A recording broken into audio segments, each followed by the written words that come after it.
Hi, welcome back. And right now, I just wanted to talk about some of the things that are currently going on that are completely and utterly unacceptable in terms of the treatment of where I'm living now and the so called Canadian government against the First Nations and Indigenous people.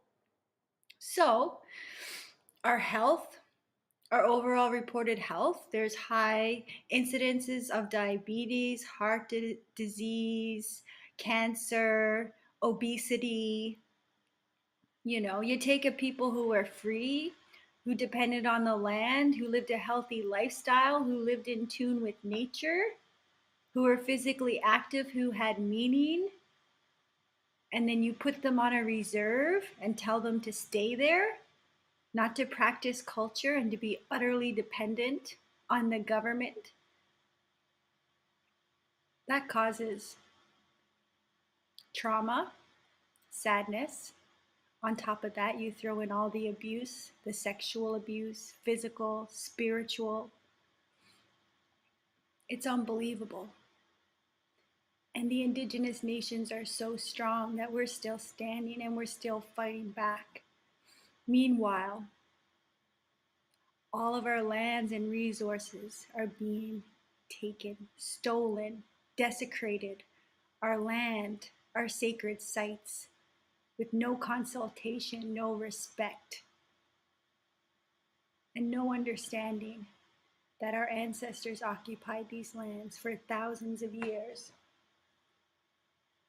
So, as well, we have a government who continuously uh, steals Indigenous children and places them in non Indigenous homes where they experience abuse, sexual abuse, physical abuse, cut off from culture, glorifying the English language while trying to destroy the Indigenous languages, imprisoning our people in the correctional centers across Canada here, and I'm sure in the US, at a rate 3 times higher than the general population. It's not acceptable.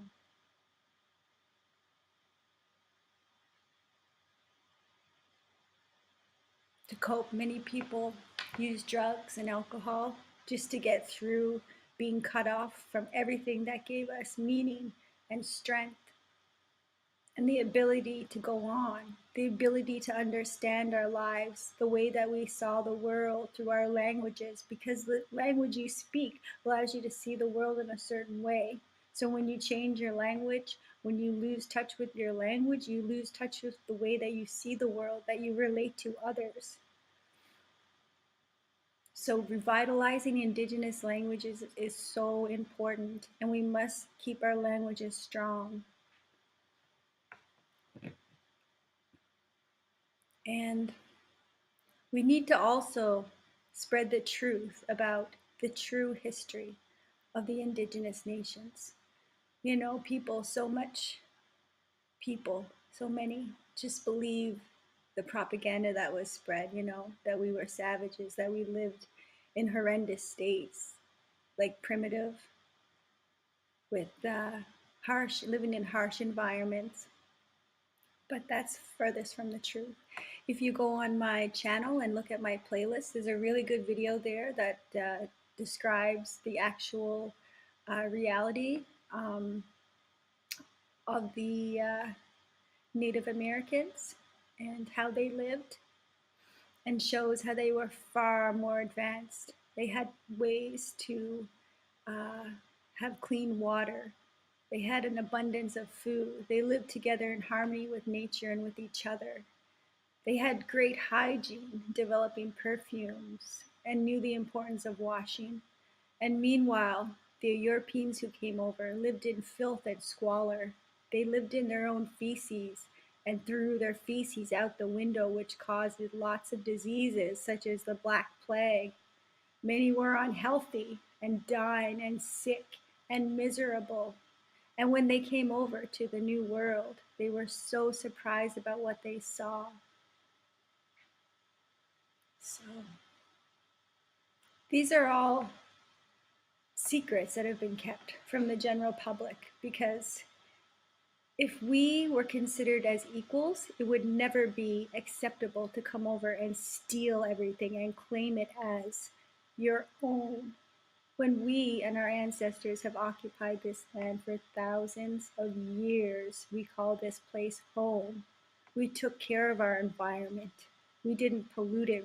We respected it. Every living creature, every living thing, our natural Mother Earth, because we had the knowledge, the wisdom that we are connected to each other and to everything around us. So it's mind-boggling how simple concepts as you must not pollute your environment because we rely on the earth to survive seems to be something that not the majority, but I would say many people are aware of this, but they're just so controlled, they don't know how to get out of this. The government, here in BC, we have the Trudeau trying to put through a pipeline through our sacred waters, putting species at risk, such as the orca whales and many other species that live in that waters, and the Indigenous nations who depend on those waters for survival, for food sources. So, and then we see the Supreme Court ruling that Canada needs to consult with First Nations, and this was not done in accordance with the obligations that Canada is under and required to do in order for projects to go through.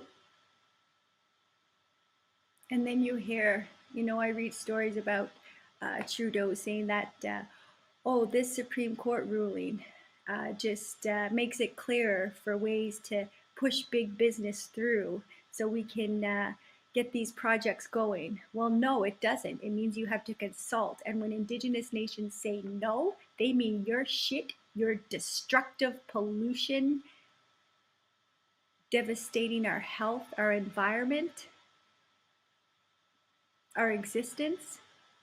No, it's not going to be tolerated. It's not going to go through. We're going to live in a better way. We're going to come together. We're going to create a society that is beneficial, that is based on sustainability, where all our needs are met because we're all human beings and we all have the right to safe housing, food.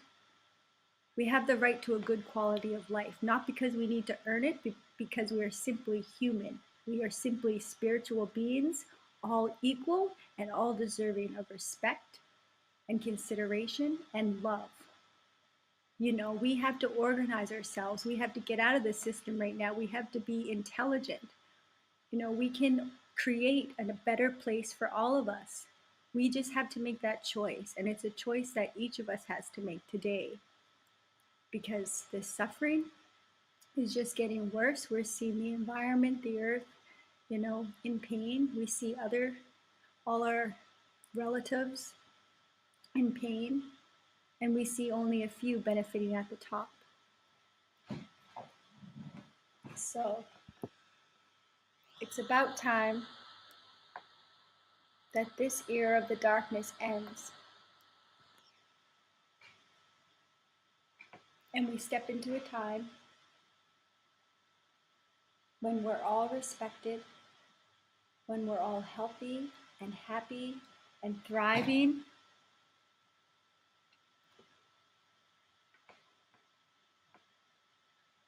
So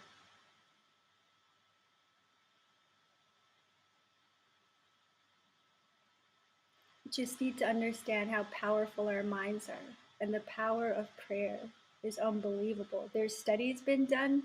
A good book about the power of our minds and about putting our minds together is Lynn McTaggart, The Power of Eight.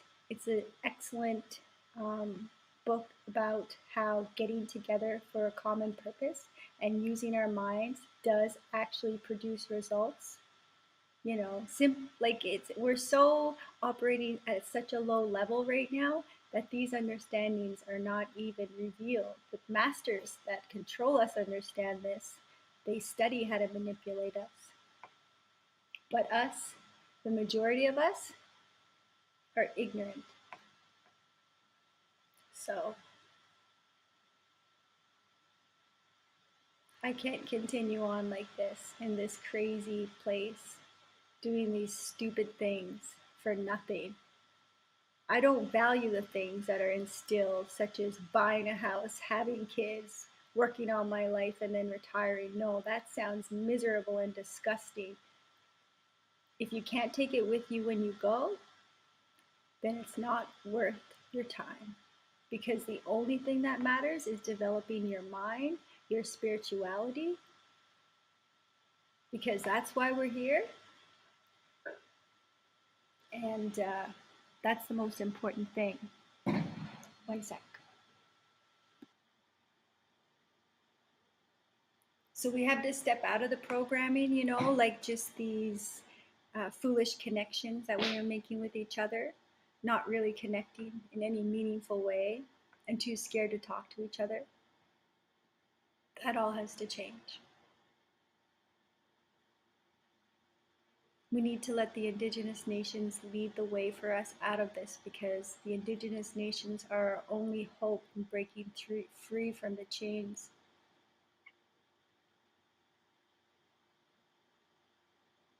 So we're getting stronger every day. We're studying. We're educating ourselves. We're getting our health back and seeing through the lies and the deceit and spreading the message of hope and love and connection.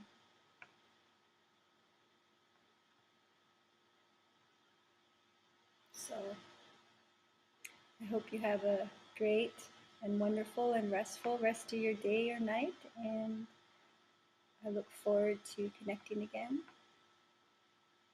Please comment below and just know that you're valuable and worthwhile, and that there's better days ahead,